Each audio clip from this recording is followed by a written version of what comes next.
Hello. Good morning to all the medical aspirants. How's the study going? All good? अच्छा चल रहा है? I hope it all going good and your family too. So हम आगे बढ़ते हैं previous lecture से आगे। प्रीवियस लेक्चर में मैंने शुरू कर दिया था बट वो पूरा कंप्लीट नहीं हो पाया था। Brief account of evolution. I don't know, I have some issues in recording the video in my mobile phone. Only half video get recorded, half of the video is still left, that's why I seen that later. Then I realized तो मैं वहाँ से फिर से cover up कर दे रही हूँ, ठीक है?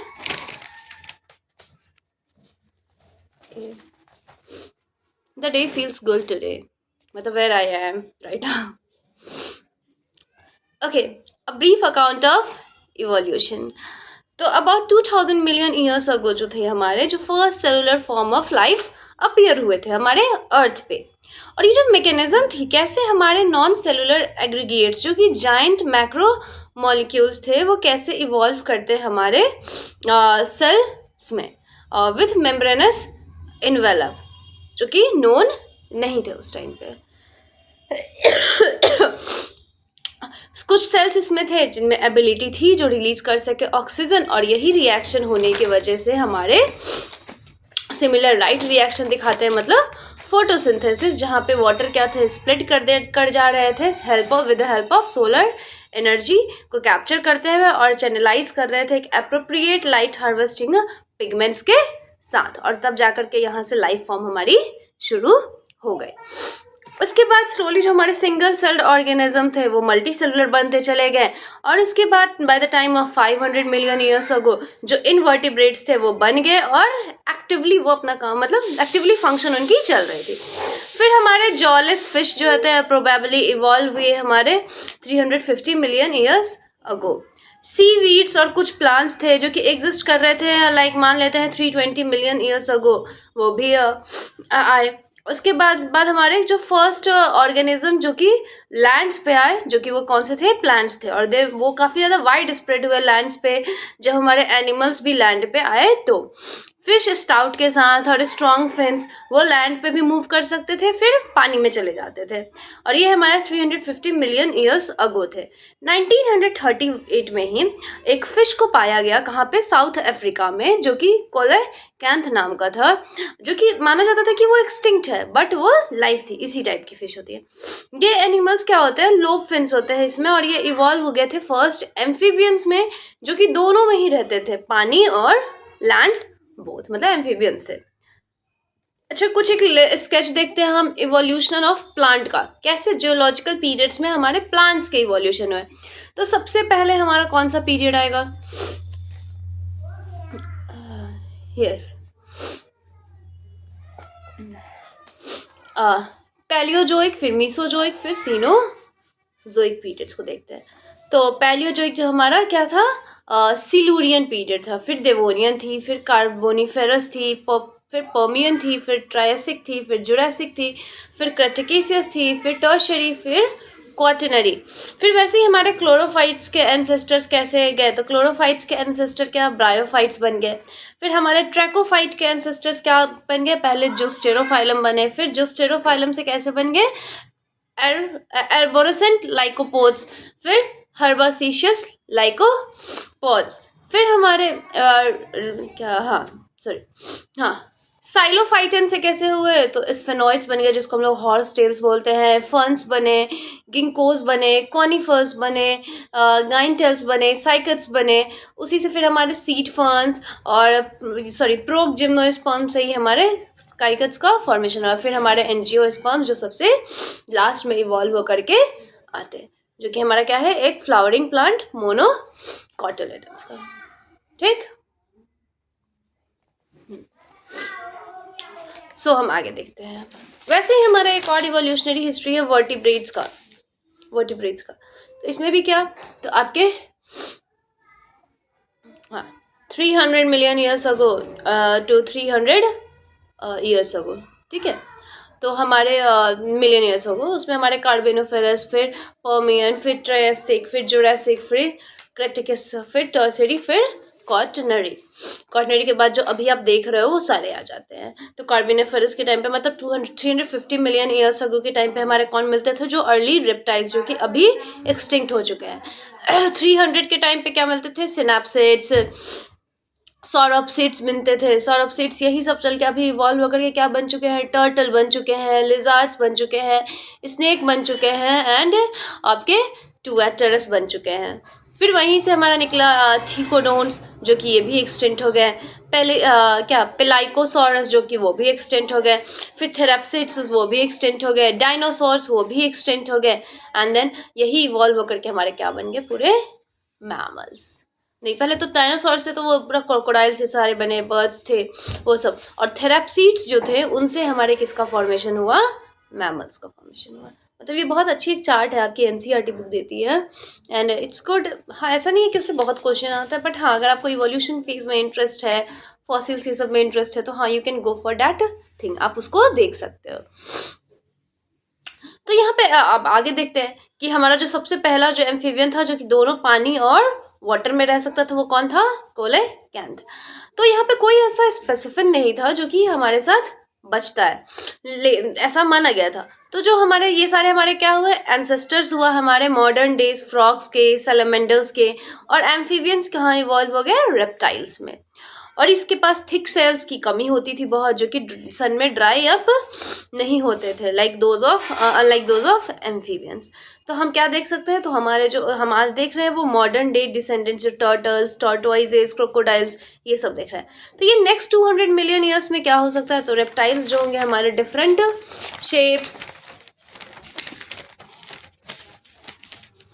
शेप साइज में डोमिनेट कर रहे हैं अर्थ पे।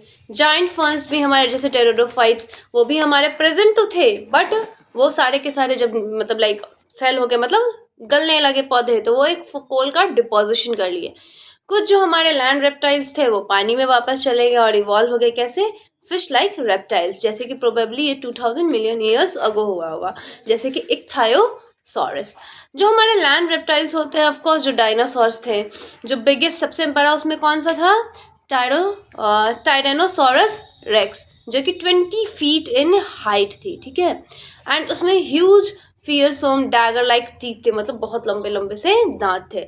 65 मिलियन ईयर्स अगो जो डायनासोर्स थे वो सडनली डिसअपियर हो गए हमारे अर्थ से, और पता नहीं ऐसा क्या मतलब reason, like the true reason we don't know about that, but हाँ हो गए। उस कहता है कि शायद क्लाइमेटिक चेंजेस की वजह से वो मर गए, कुछ कहते हैं कि इवॉल्व हो गए बर्ड्स में, कुछ ऐसा बोलते हैं कि मतलब इसी के बीच में हमारी ट्रुथ जो है वो लाई कर रही है।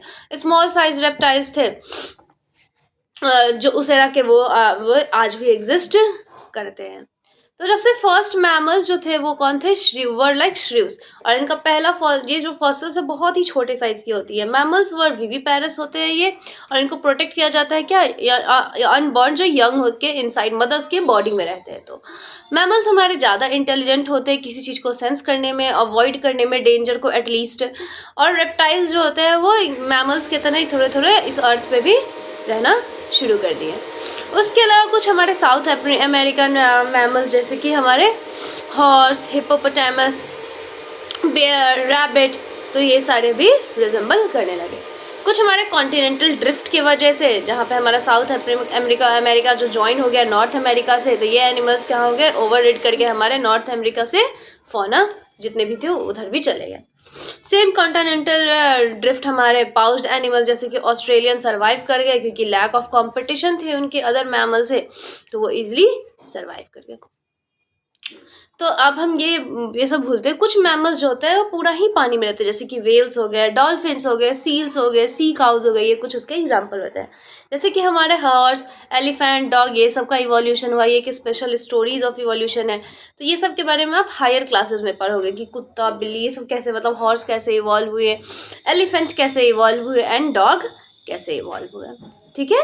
तो सबसे सक्सेसफुल स्टोरी जो इवोल्यूशन की है वो हमारे लैंग्वेज स्किल्स और सेल्फ कॉन्शियसनेस है, जो कि किस में है, इंसानों में है, मैन में है, ओके।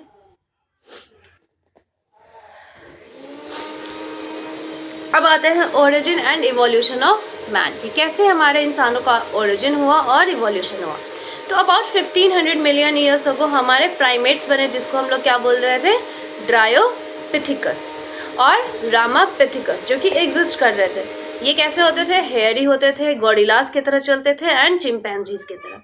जो रामापिथिकस थे वो हमारे ज्यादा इंसानों जैसे थे ड्रायोपिथिकस के कंपैरिजन में, जो कि ड्रायोपिथिकस कैसे थे? थोड़े एप लाइक थे। कुछ फ्यू फॉसिल्स हमने देखा जो मैन लाइक बोन्स देखने को मिला, किसमें? इथोपिया और टेंजेनिया प्लेस है वहां पे। तो ये रिवील करते हैं होमिनिड फीचर्स, जो कि हमारा ये बिलीव दिलाता है कि अबाउट 3 to 400 मिलियन ईयर्स अगो ऐसे थे। मैन जैसे कि प्राइमेट्स चलना कब शुरू हुए? ईस्ट अफ्रीका में, और ये प्रोबेबली 4 फीट से ज्यादा लंबे हुआ नहीं करते थे, लेकिन ये सीधे चलते थे। 2 मिलियन ईयर्स अगो फिर किसको देखा गया? ऑस्ट्रेलोपिथिकस। ये प्रोबेबली कहाँ रहते थे? ईस्ट अफ्रीकन ग्रासलैंड्स में। इनके एविडेंस में ये देखा गया कि ये हंट करते थे स्टोन वेपन्स का यूज करके, एसेंशियली अपने फ्रूट्स के लिए। फिर कुछ इनके जो बोन्स थे वो बोन्स को डिस्कवर किया गया, वो थोड़े अलग हुआ करते थे। ये क्रिएचर को हम लोग क्या बोलते थे? फर्स्ट ह्यूमन लाइक बीइंग, जो कि होमिनिड, और इसको क्या बोला गया? Homo habilis. तो इनका जो ब्रेन कैपेसिटी था वो अराउंड कितना था? 650 to 800 सीसी। और ये प्रोबेबली नहीं खाते थे व्हाट? मीट को नहीं खाते थे। जो इनकी फॉसिल्स डिस्कवर हुई कहाँ पे? जावा में 1891 के टाइम में। तो ये रिवील करती है नेक्स्ट स्टेज, मतलब होमो हैबिलिस से कहाँ चले गए फिर? होमो इरेक्टस, जो कि 1.5 मिलियन ईयर्स अगो थी। फिर होमो इरेक्टस में थोड़ा लंबे ब्रेन्स आए जो कि 900 सीसी में थी, और होमो इरेक्टस प्रोबेबली वो मीट को खाते थे।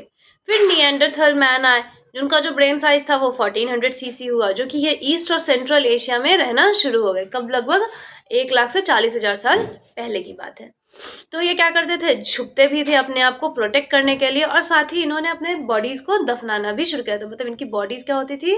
मतलब एक तरह से ये लोग अंतिम संस्कार का जो रिचुअल होता है ये लोग फॉलो करते थे। कीड़े लगने के लिए बॉडी को नहीं छोड़ देते थे।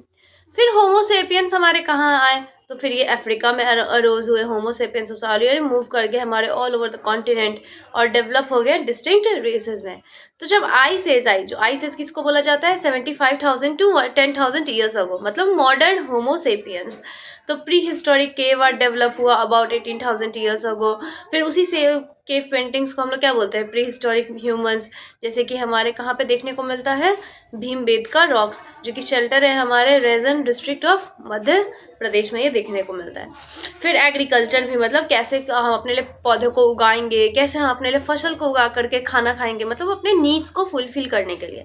तो एग्रीकल्चर भी आई लगभग हमारे 10,000 ईयर्स बैक, और साथ ही ह्यूमन सेटलमेंट भी शुरू हो गई। और जो रेस्ट था वो बाद बाकी हमारा ह्यूमन हिस्ट्री तो ग्रोथ और देख ही रहे हैं, सिविलाइजेशन धीरे धीरे डिक्रीज हुई, and this is all about the origin and evolution of a man. यहाँ पे एक कंपैरिजन दिखाया गया है हमारे स्कल्स का एडल्ट मॉडर्न ह्यूमन बीइंग में और एक बेबी चिंपैंजी, एक एडल्ट चिंपैंजी में। तो सबसे पहले ह्यूमन का हम देख रहे हैं, एक बेबी चिंपैंजी का देखिए और एक एडल्ट चिंपैंजी का देखिए। तो ये इसी तरीके से हमारा क्या हुआ है? इवोल्यूशन हुआ है। और जो फर्स्ट ह्यूमन लाइक बीइंग थे वो कौन से थे? होमो हैबिलिस, जो कि कहाँ पाए गए थे हमारे?